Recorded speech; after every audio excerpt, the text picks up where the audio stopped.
Okay, folks, we're going to look at National 5 Transport. So National 4 Key Area 6, we're going to be covering multicellular organisms, growth and development.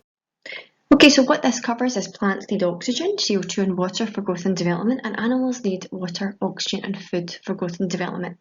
And these themes will be recurring throughout the course. We're going to start by looking at cell boundaries. Now we'll be familiar with the boundaries in animal and plant cells, so we're going to have a look at the cell wall. Now we know that the cell wall is found in plant cells, bacteria cells and also yeast. Now the cell wall in plants, we're going to focus on that. It's made of cellulose fibres. Now cellulose is a carbohydrate and it's laid down in fibres, and you can see the massive spaces between the fibres. Now that tells us that the cell wall offers support structure but also allows molecules, large molecules, to enter and exit the cell. So we call that freely or fully permeable. The word permeable means to pass through, to permeate, to pass through. So what we're saying here is the cell wall allows big molecules and small molecules to pass through.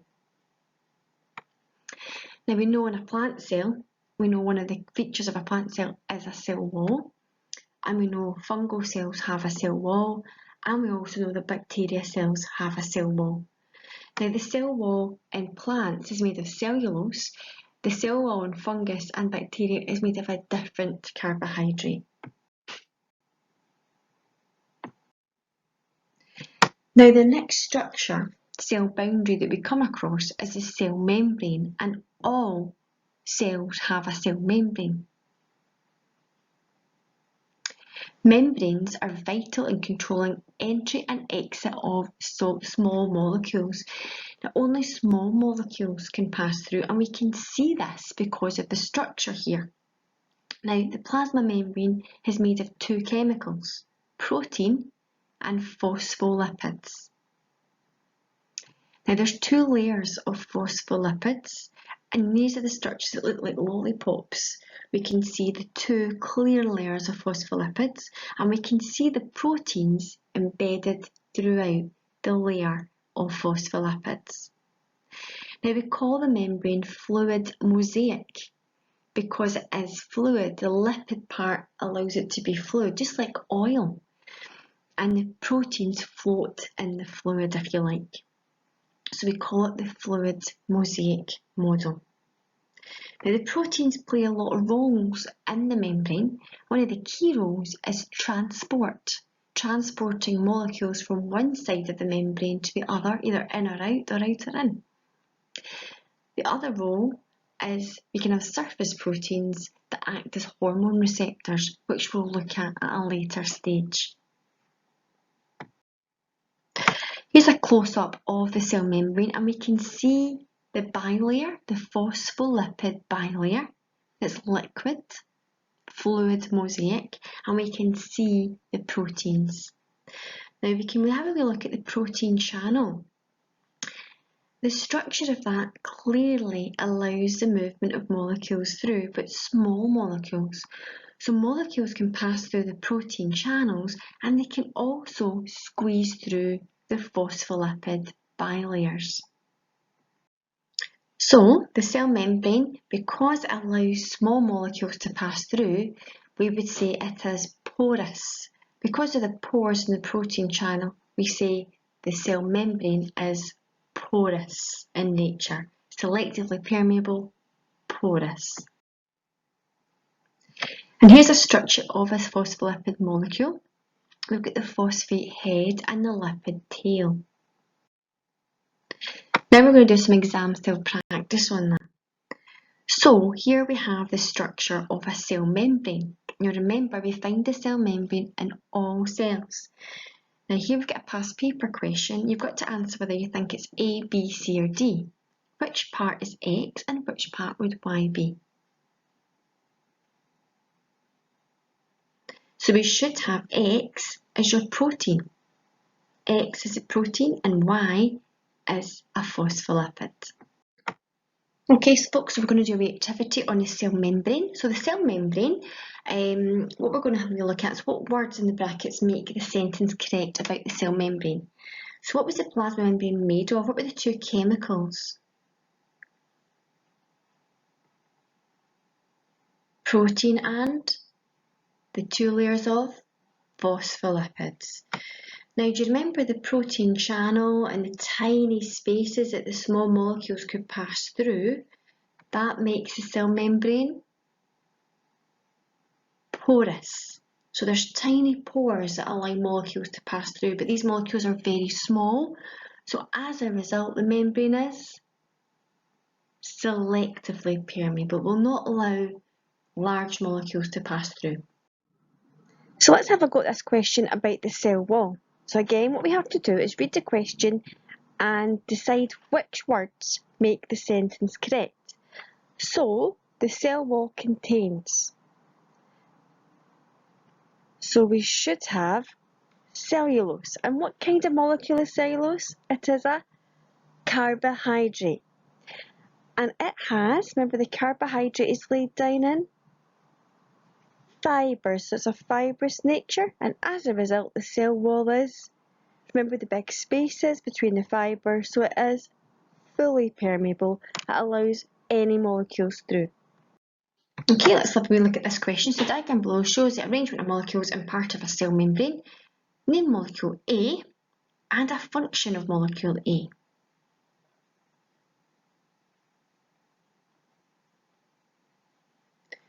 So we should know that the membrane is made of two chemicals, proteins and phospholipids, and one of the roles of the proteins are to allow molecules to pass through. So, protein channel, or name's protein, and the function is it forms a channel or a pore to allow molecules to pass through. Now remember, molecules can also pass through the phospholipid bilayer. So the membrane is porous, allowing small molecules to pass through. Identify molecule Q in the diagram. Q would be a phospholipid. Now we're going to have a look at the processes of transport.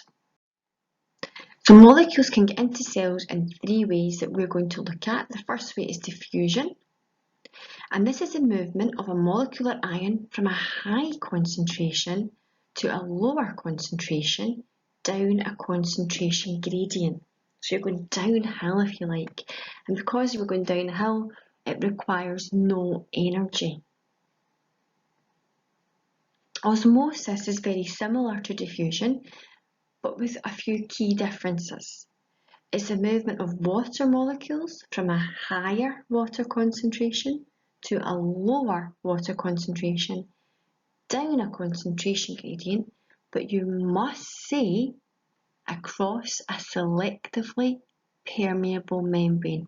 If this part of your answer is missing, you will not get the mark. And the third transport process we're going to look at is active transport, which is the opposite. This is a movement of molecular ions across a selectively permeable membrane from a lower concentration to a higher concentration against a concentration gradient. So we're going uphill. And if you need to go uphill, you need energy. Now, diffusion and active transport can take place across the proteins in the membrane. So let's look at diffusion. Molecules moving from a higher to a lower concentration. So when you've got two areas and you've got a higher concentration in one area and a lower concentration in another, the molecules will naturally start to spread out until even. And a good example of this would be cooking smells in your house. So if your mum's cooking the dinner and you're upstairs, the molecules will start spreading out across the house from a higher concentration in the kitchen to a lower concentration in your bedroom until even, and that will tell you that dinner's ready.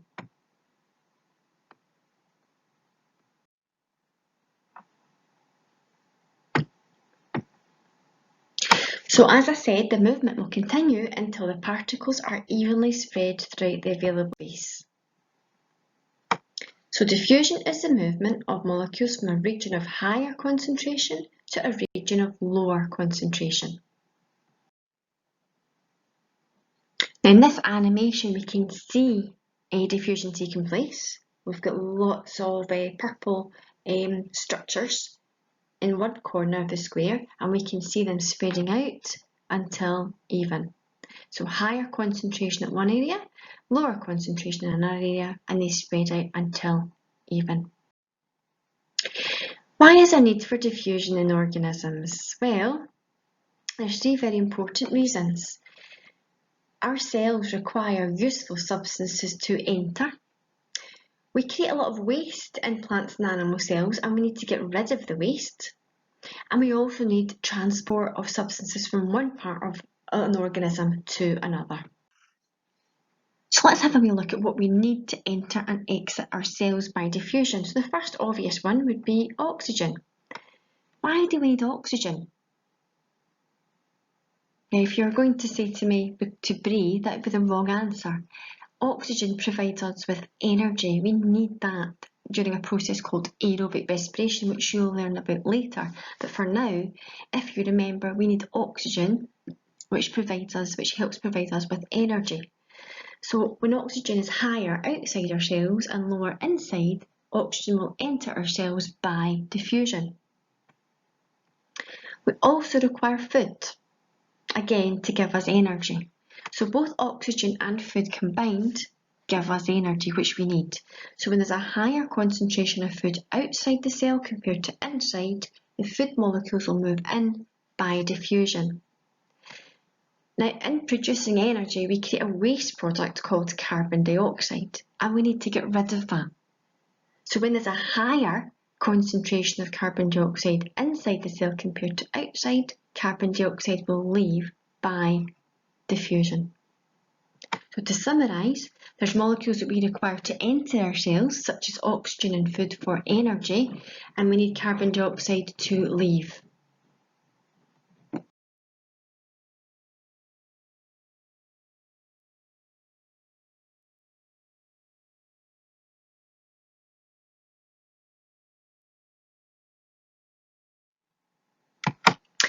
So you'll be looking at the lungs in the last unit in a lot of detail, but we obviously breathe in oxygen into our lungs.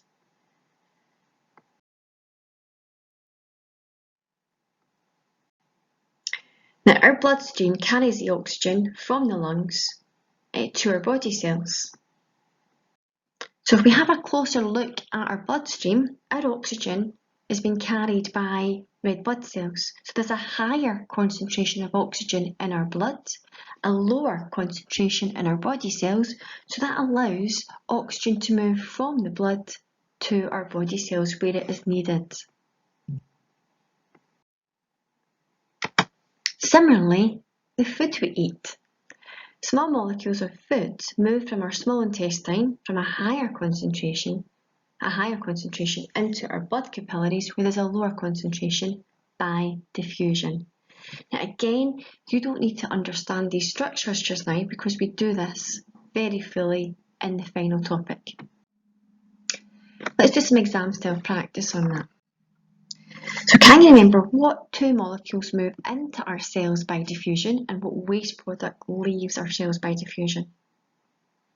Now, as you can see, there's a list at the top of the PowerPoint you can select from the list.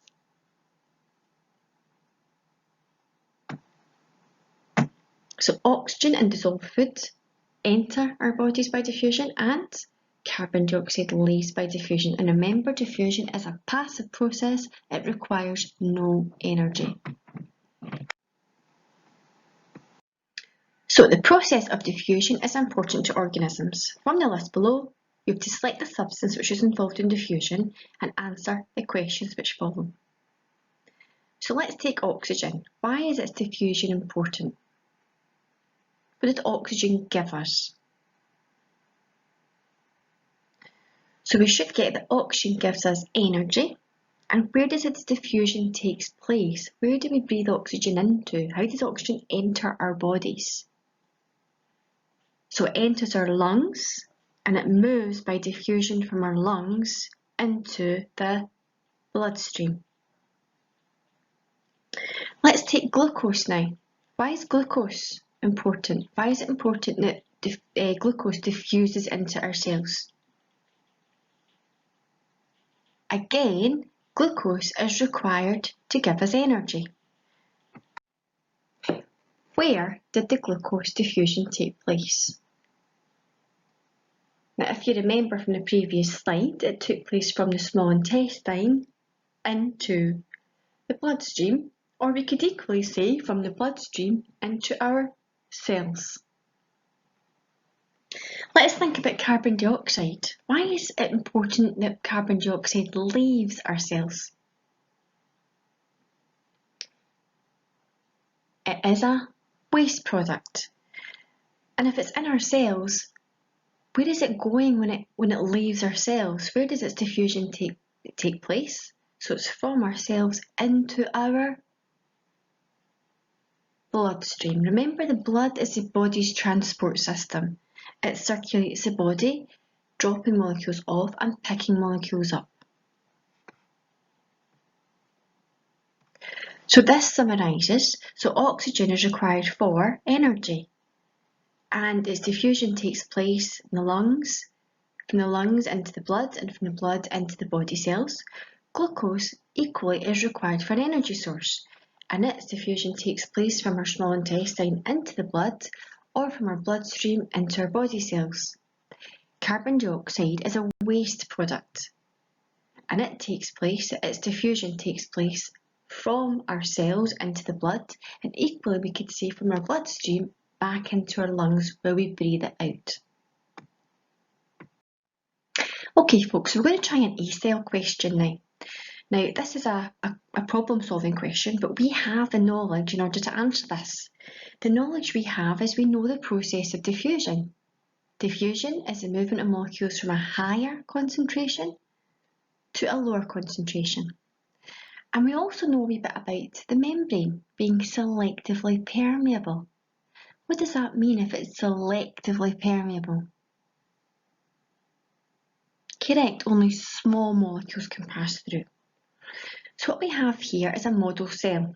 We use viscous tubing to create a model cell to investigate diffusion. So let's have a look at what we have. We have iodine solution around the viscous tubing. Now, it tells us in the question that iodine is a small soluble molecule, so we know that that can pass through by diffusion. Now, inside the viscous tubing we have starch. Now, starch is a large molecule, large and insoluble molecule, so that will not be able to pass through membranes because membranes are porous. They only allow small molecules to pass through.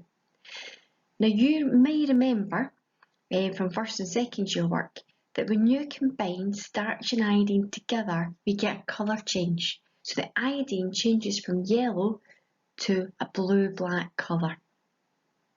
So what you have to do is predict a colour change which would be observed after an hour. What you have to do is think about where the molecules are going to move. Well, first of all, what molecules are going to move and where they're going to move to, and where you might find starch meeting iodine.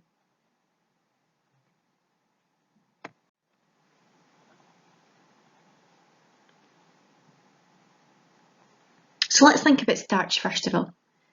Starch is a large molecule, and this is a model membrane. Will starch be able to leave? Well, the answer is no. Starch will be stuck inside the viscous tubing. Let's now look at iodine. It tells us iodine is a small molecule. Now there's a higher concentration of iodine outside the model cell than inside. There's no iodine actually inside the model cell. So that means iodine will be able to move by the process of diffusion.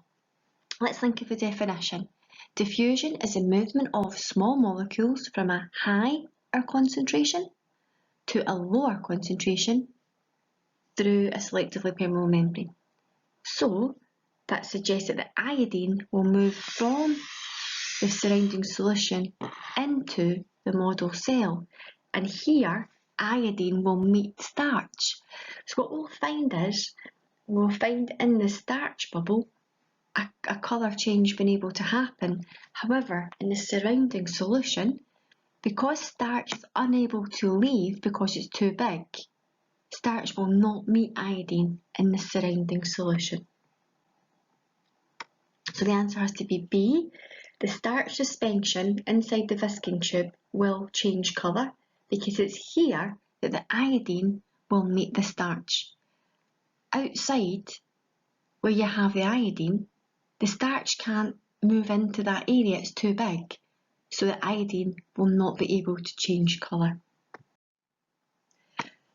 Now we're going to look at osmosis. Let's have a recap. Osmosis is the movement of water molecules from a higher water concentration to a lower water concentration down a concentration gradient, so it doesn't require any energy, and it must be through a selectively permeable membrane. Now, quite often when we're dealing with osmosis, we're talking about solute.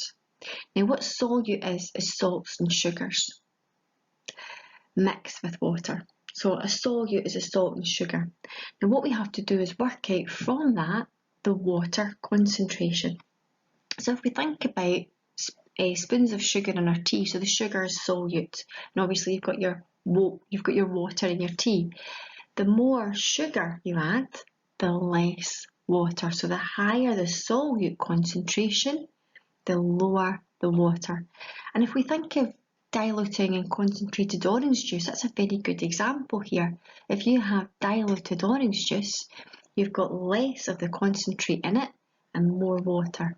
The more concentrate you add, the less water you have.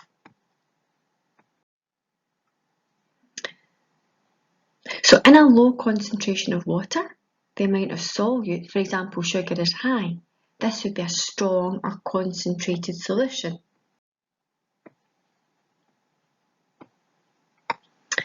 So osmosis is the movement of water molecules from an area of higher water concentration to an area of lower water concentration across a selectively permeable membrane. Now, we need to think about our two different types of cells here. We're going to look at plant cells and animal cells because they are different. They respond differently to water movements. And this is because plant cells have a cell wall, animal cells don't. So if we look at plant cells first of all, if I'm going to put a plant cell in a higher water solution, what that means is the plant cell has a lower water concentration than the surrounding liquid that it's floating in. So water is going to move from a high water concentration outside the plant cell and it's going to move in. Now imagine your plant cell filling up with water, the vacuole is going to fill up, the cytoplasm is going to fill up, and it becomes kind of plump. And we call this state turgid. If we put the plant cell in low water, what that means is inside the cell has a higher water concentration than outside. So water is going to leave the plant cell by osmosis, and it's going to lose water from the vacuole, from the cytoplasm, and it's going to become what we call flaccid or plasmalized. So if we look at animal cells, they're different because they don't have that extra protection, that extra cell boundary of a cell wall, which offers support. So when an animal cell is placed in a higher water solution, so there's more water molecules outside the cell compared to inside, water is going to enter, start filling up the cell, and because there's no cell wall, the cell membrane splits and the cell bursts. So similarly, when we place animal cells in a lower water concentration, so when they're placed in a solution that has a lower water concentration, this means there's higher water in the cell compared to outside. So by osmosis, water will move from the higher water concentration inside the cell to the lower water concentration outside, and the cell is going to shrink. Now, if we reflect back to plants, we called that plasmalized or being flaccid, but because of the lack of the cell wall, it doesn't keep its shape, so we say that the animal cell shrinks. Now, in some osmosis questions, they don't give you the water concentrations, instead they give you solute. Now, solute can be salts or sugars. Now, to answer my osmosis question, we're not looking for where the high salt or sugar is. We need to find out where the higher water is, where the higher water concentration is, and where the lower water concentration is. That's what we need to find out. But we can use the sucrose concentration or the solute concentration to help us work that out. So we have a red blood cell with 0.2 molar sucrose in a solution of 0.5 molar sucrose, and the sucrose is the solute. Now, the lower the sucrose, the higher the water. And if you think about diluting orange juice, the lower the sugar in it, the higher the water, it's more dilute. So which solution, the red blood cell or the surrounding mixture, which has the lowest sucrose? Well, 0.2 is lower than 0.5, so the cell has the lower sucrose. So that means it has the higher water concentration. So I'm going to draw that in. The cell has a higher water concentration, so the surrounding solution has the lower water concentration, and I know that water moves from a higher water concentration to a lower water concentration through a selectively permeable membrane. So this cell is going to shrink because it is an animal cell. So here, again, we have a red blood cell in a solution, and we've got two solutions, 0.1 molar sucrose and 0.7 molar sucrose. Now we're looking at osmosis, so I want to know the water. Where's the higher water and where's the lower water? That's what I want to know for osmosis. So I use my sucrose to help me find out. So I know that the lower sucrose equals the higher water. So where's the lower sucrose? Well, 0.1 is lower than 0.7, so that's lower sucrose, so this is going to be the high water. So I know my animal cell has high water, so I write high water inside the cell. That's got higher water than outside the cell. And I know osmosis is the movement of water from a higher water concentration to a lower water concentration through a membrane. So again, I know water is going to leave that animal cell and it's going to shrink.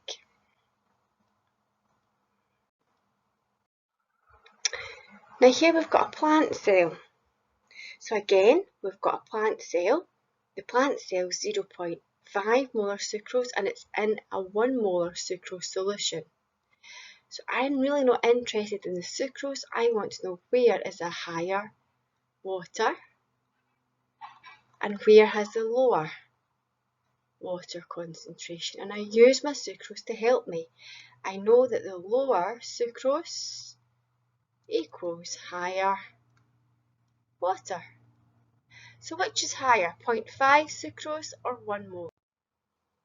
Well, 1 is higher than 0.5. So 0.5 is my lower sucrose, so that's my high water. So I know that inside the plant cell has a higher water concentration, so the outside solution has a lower water concentration. And I know water moves from a higher water concentration to a lower water concentration through a membrane. And it's a plant cell, so it's not going to shrink this time, it's going to become flaccid.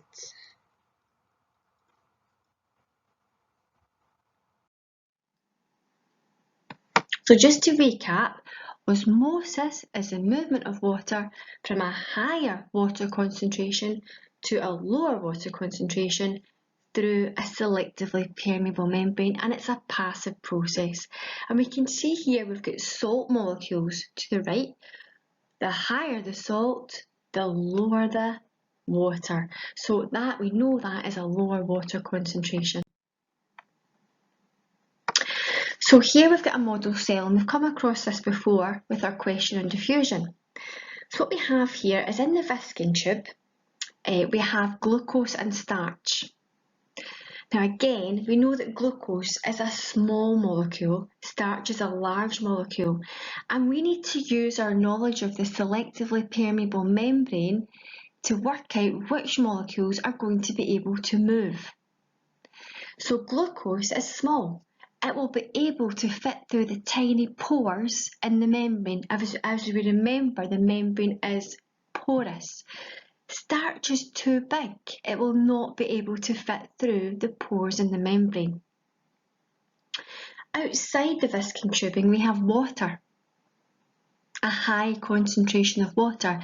Water is a small molecule which is able to move by diffusion and osmosis.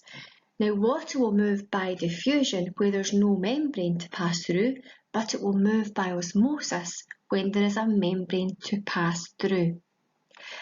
So can you tell me where there's high and low concentrations of molecules and which direction these molecules will move?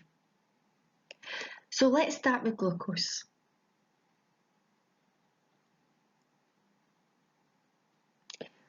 Where's the high concentration of glucose? So we should have the high concentration of glucose is in the model cell, is in the Viscon tubing. There's no glucose anywhere else. So there's a high concentration of glucose inside the model cell compared to outside. Now, by what process does glucose move? Well done, by diffusion. And we know that diffusion is the movement of molecules from a higher concentration to a lower concentration. So which direction is the glucose going to move? Glucose will move from inside the Viscon tubing outside into the water, the surrounding water. And remember, diffusion is a passive process. Let's think about the starch next. Where's the high concentration of starch? Inside the Viscon tubing. Now, starch could move by diffusion. What's stopping it? It's too large to pass through the selectively permeable membrane of the Viscon tubing. Now let's think about water now. Where's a high concentration of water? Outside the cell. So there's a higher concentration of water outside the cell compared to inside the model cell, inside the Viscon tubing. So what process is the water going to move by? Remember, we are passing through the membrane into the model cell. So it will be osmosis. So water will move from a higher water concentration outside the cell to the lower water concentration inside the cell through that selectively permeable membrane, which is the Viscon tubing. Now here we've got a similar question. Describe the movements of iodine, starch and glucose and any colour changes. So we've had a wee go at this question before. So let's talk about glucose first of all. What kind of molecule is glucose? It's a small molecule, so it's able to pass through the membrane. How would glucose move? By which process would it move? Diffusion. Where's a high glucose concentration?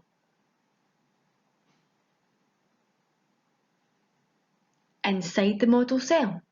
So we can say that there's a higher concentration of glucose inside the cell compared to outside. So we know our definition of diffusion. Molecules move from a high concentration to a lower concentration down a concentration gradient. So glucose is going to move from inside the cell, the model cell, outside into the iodine solution by diffusion. Let's think about starch now. Can starch move? Can starch leave that cell? Again, it can't because it's too large. So let's think about the iodine. From the previous question, they told us that iodine is a small molecule. Small molecules are able to pass through the porous cell membrane. Where's the higher or high iodine concentration? Outside the cell. So iodine is going to move from a high iodine concentration outside the cell to a low iodine concentration inside the cell by diffusion. Now remember, when iodine meets starch, we will get a colour change. Where is that meeting going to take place? Inside the cell or outside? Remember, starch can't move out, but iodine can move in. So iodine entering that model cell where starch is remaining will allow the viscin tubing, the contents of the model cell, to change colour. Now, do you remember the colour change? So iodine is orange in colour, but it will change to a deep blue blood. So now we're going to do some exam style practice.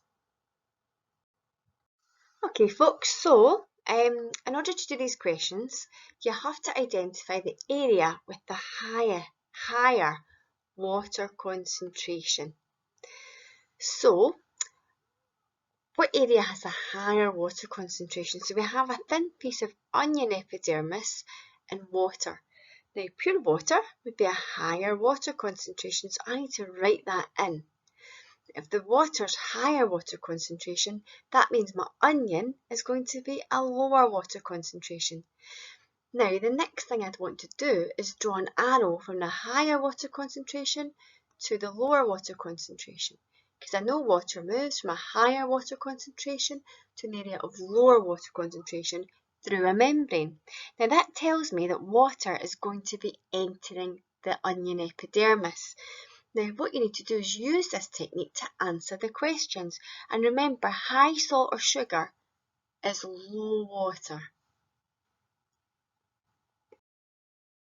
Now, there's a rule. If water has left the cell, it's because it's been placed in a solution that was lower water concentration. Now, that makes sense, because if the cell was higher water concentration and the solution was lower water concentration, we can see that water was going to leave. So if water has left, it's because it's been placed in a solution that was lower water concentration. So thin pieces of onion epidermis were immersed in solutions as shown in the diagram below and left for an hour. Now we've got to describe the movement of water molecules in beaker B. So we can see B, the surrounding solution, is concentrated sugar. So that's high sugar. High sugar means low water concentration. And low sugar means high water concentration. So I can write that in here. I know that's concentrated sugar, so that must be low water. And that means my cells must be high water. So I can draw my arrow from high to low, and I know from doing that, water is going to be leaving the cells by osmosis, and because it's plant cells, onion, if water leaves onion cells, they become flaccid or plasmolysed. So how would I answer this question? Well, I'd want to say there's a higher water concentration inside the cells compared to outside, and water leaves the cells by osmosis through the selectively permeable membrane, and the cell becomes flaccid.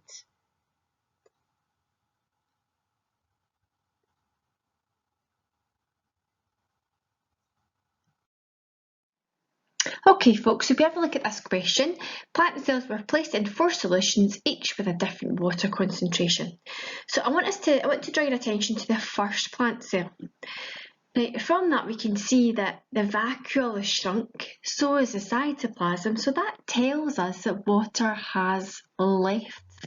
That cell has lost water. So the rule is when water has left, it's because it had been placed in a solution of water has left, it's been placed in a solution of low water. So that meant that there was more water inside the cell than outside, causing water to leave from high to low. So that tells me that solution W is a low water concentration. Can you see another cell where water has left, so that's been placed in a low water concentration compared to the cell?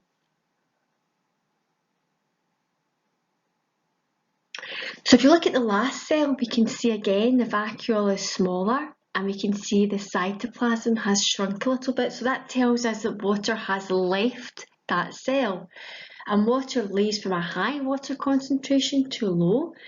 So if water has left that cell, it's because that cell was placed in a solution which had a lower water concentration than the cell.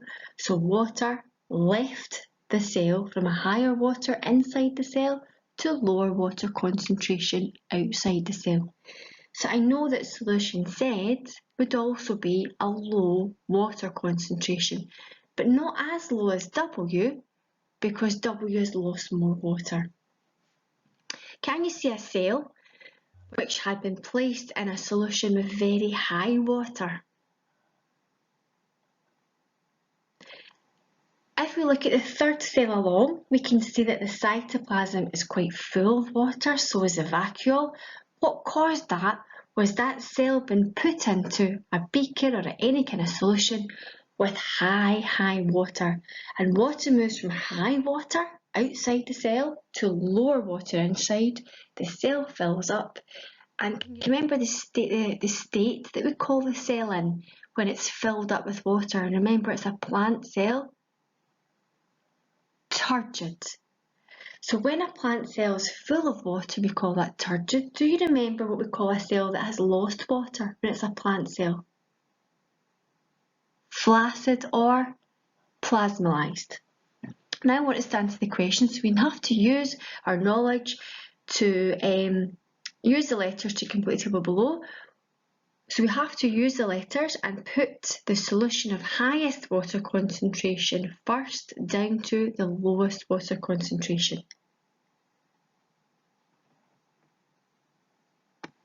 So we should have Y, that's the highest water concentration. So that has, obviously when you look at that cell, it's full of water because it's been placed in a very high water concentration. So water's gone in. And then X. And then Z, which is lower water concentration, and very low water, which is W. What happens when red blood cells are placed in distilled water? Now that's just high water concentration. So when you put red blood cells into water, so you imagine the red blood cells bobbing about in water. Where's the high water? Where's the low water? Think water moves from high to low, so water will move into the cell and it's going to burst, because remember, animal cells are different. When water fills up in animal cells, they burst. Do you remember why they burst and not become turgid as in plant cells? What do animal cells lack in terms of support? A cell wall. Okay folks, so we're going to look at reliability. Reliability is about repeating an investigation and taking an average. If you've repeated the investigation, your results will be reliable. So a potato cylinder was carefully dried and weighed. The mass was noted. The cylinder was then immersed in water for over an hour. During the hour, it was removed every 10 minutes, dried and reweighed. How long does it take for the potato cells to become fully turgid? Give a reason for your answer.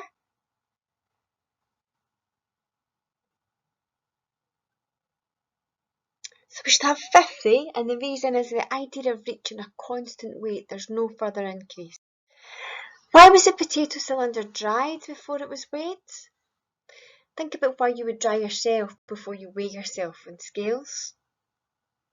To prevent surface water adding extra weight. And what could be done to increase the reliability of the results? We would repeat and take an average. What process was responsible for the changes? Movement of water? Osmosis. So which line in the table below shows what happens to cells when placed in a lower water concentration? So remember, lower water concentration, water has left the cell. So if I draw a cell where water has left,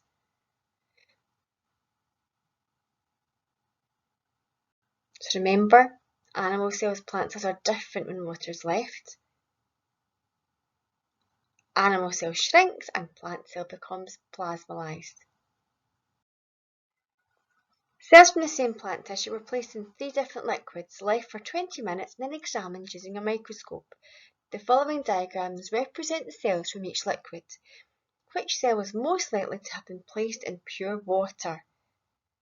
So if we take cell A and put water on the outside, obviously pure water is high water concentration. So higher water concentration outside, lower water concentration inside, water goes in, and I would expect the cell to fill up and become turgid. So we can say cell A, because there's more water outside than in, water has entered the cell through the membrane by osmosis. The cell has increased the volume, the cell is turgid, the cell is swollen. A flower petal was examined under the microscope and then placed in a concentrated salt solution. Now that means high salt, and we know that high salt means low water. The diagrams show a cell from the petal before and after being in solution. The movement of water caused a change in the appearance of the cell. What name is given to the movement of water? Osmosis. In terms of water concentration, why did this water movement take place? So it has been placed in a low water concentration. So if I write low water concentration outside, higher water concentration inside, water has left. So what we'd be saying is water has moved out of the cell from a higher water concentration inside the cell to a lower water concentration outside the cell by osmosis.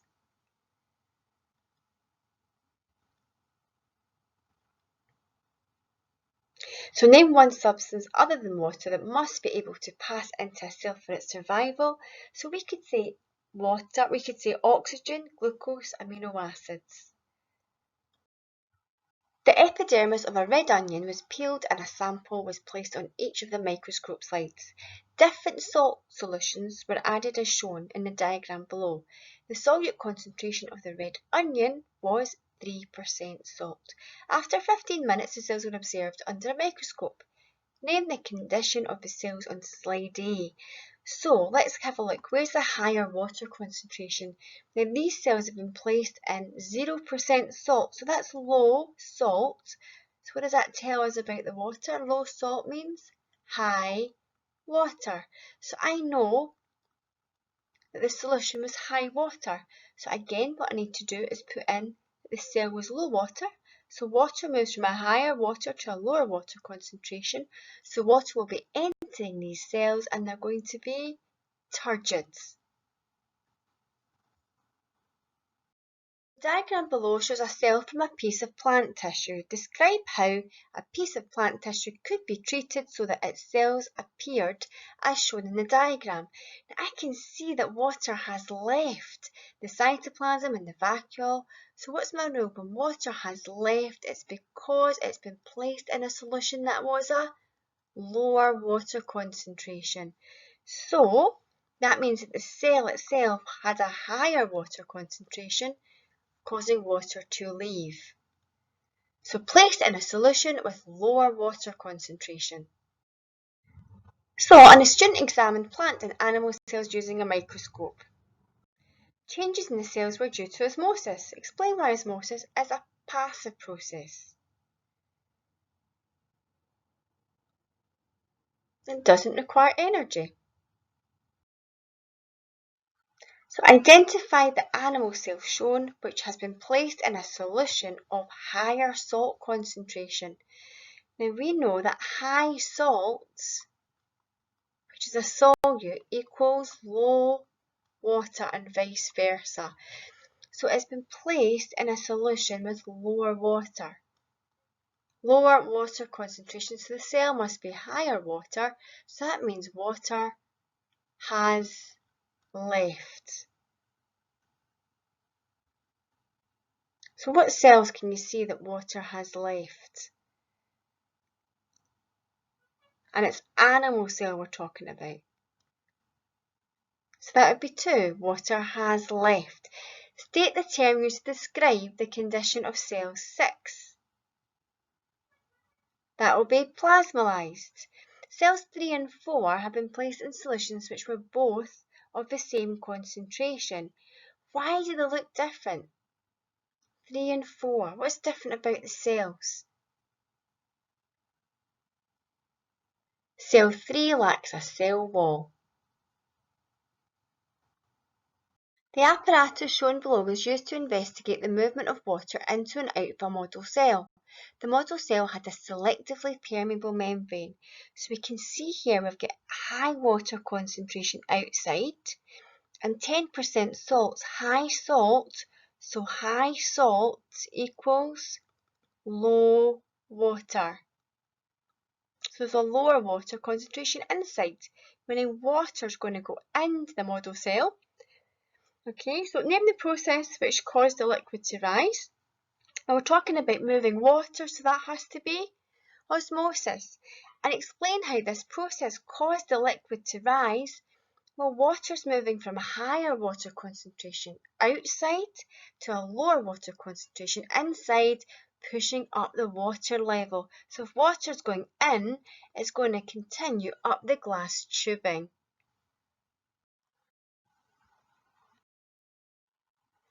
When the investigation was repeated, the average rate of movement of liquid was slower.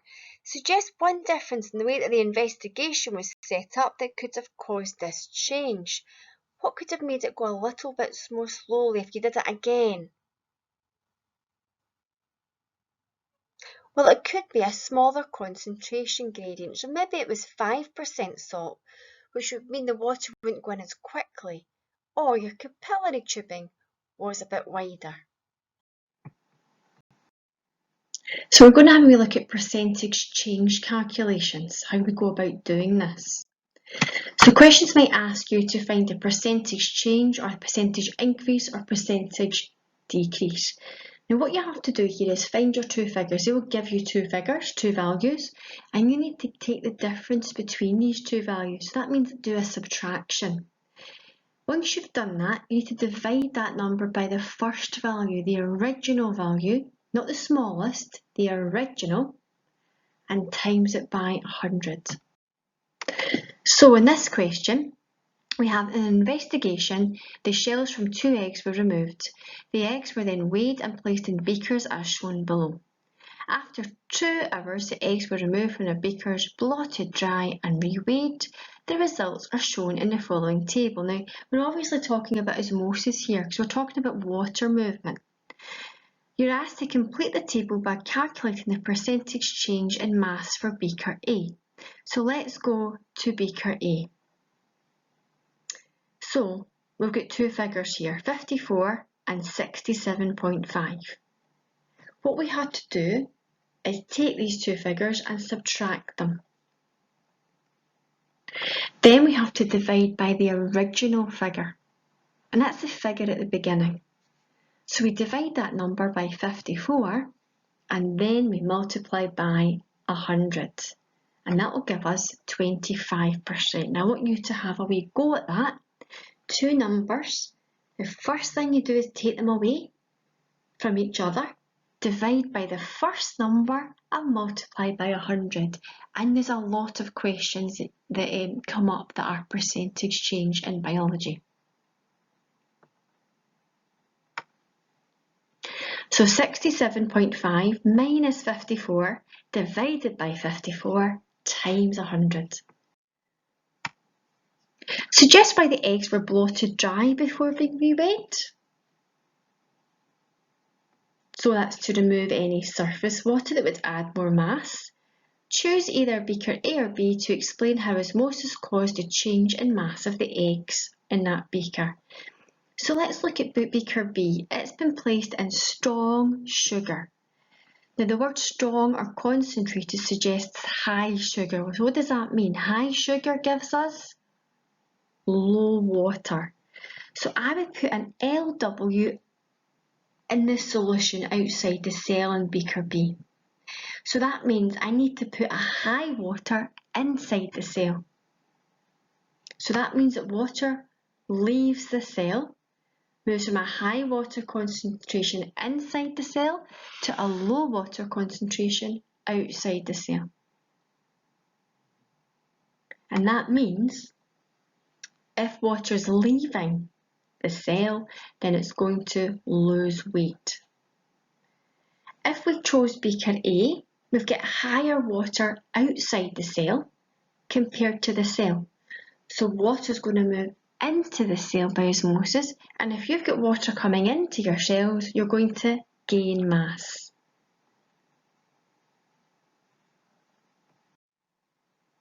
Describe the process of osmosis. Now, to do that, it's good to start with the movement of.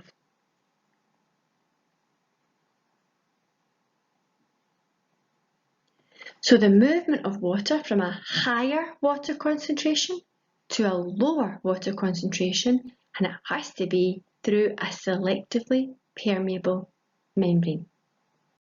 Now we're going to have a wee look at the process of active transport. Active transport is the opposite to diffusion and osmosis in that it requires energy. An active transport is the movement of molecules and ions across the plasma membrane from a low concentration of that ion to a high concentration. This requires energy.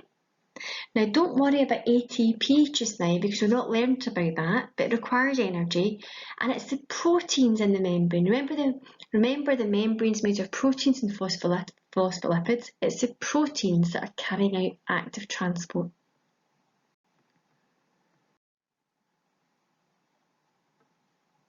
So this would be the direction that active transport moves in, low to high. The molecules want to move from left to right by diffusion, but they're being pushed against where they want to go from a low concentration to a high. And that is where the energy comes in. It takes energy to push the molecules back and force them out. Because if you think about it, by diffusion, the molecules on the left will want to move in, across to the right.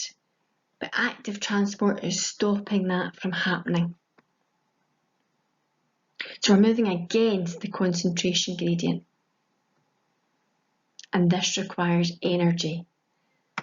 And it takes place in the proteins in the membranes. So here we have a low concentration at one side of the membrane, a high concentration to the other. We've got a protein carrier. So active transport's moving from an area of low concentration to an area of high concentration against the concentration gradient. So the diagram below refers to the plasma membrane of an animal cell. Identify the two processes X and Y. So remember, osmosis and diffusion are movement of molecules from a high to a low down a concentration gradient, but active transport is the opposite. We're moving from a low to a high against the concentration gradient. So X has to be active transport. We're going from low to high, and Y would be diffusion, high to low. And it's not osmosis because we're dealing with oxygen. The movement of water molecules into a cell is a passive process because osmosis is passive and involves the molecules going downhill, so it's down a concentration gradient. The transport of water is called osmosis. Now, if you look at the words that are remaining, active up and active transport, that would be active transport is an active process, molecules moving up a concentration gradient, and it's active transport. Let's have a look at this question. You have to complete the table to see whether it's active transport, diffusion, or osmosis. So right away, you're looking at the direction of the arrows. Where you've got high to low, then you're talking about diffusion and osmosis. Whenever you've got low to high, that has to be active transport. So let's take water first, high to low. Through a membrane, it has to be osmosis. Then we've got oxygen, high to low. Down a concentration gradient, that is diffusion. So low to high has to be active transport. Ions move in and out of cells by passive and active processes. The table shows the concentration of 3 ions outside and inside a human cell. Name the process by which sodium ions moved into this cell.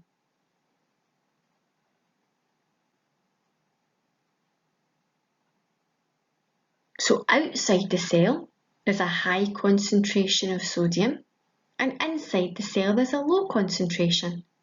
And we're going into the cell. So what process is high to low? So it has to be diffusion. Now here you might think sodium, it might be active transport because sodium and potassium and chlorine are naturally associated with active transport. But for active transport it must be low concentration to high. Okay, so here we see potassium and chloride ions moving by active transport, low to high. Can you tell me the type of molecule that you would find in a cell which is involved in moving ions by active transport? We should have the movement of molecules in and out of cells can be passive or active. Describe one difference between passive and active transport. Now we've not done active transport yet. What does passive mean? Passive means it does not require any energy. So osmosis and diffusion are passive processes, they do not require any energy.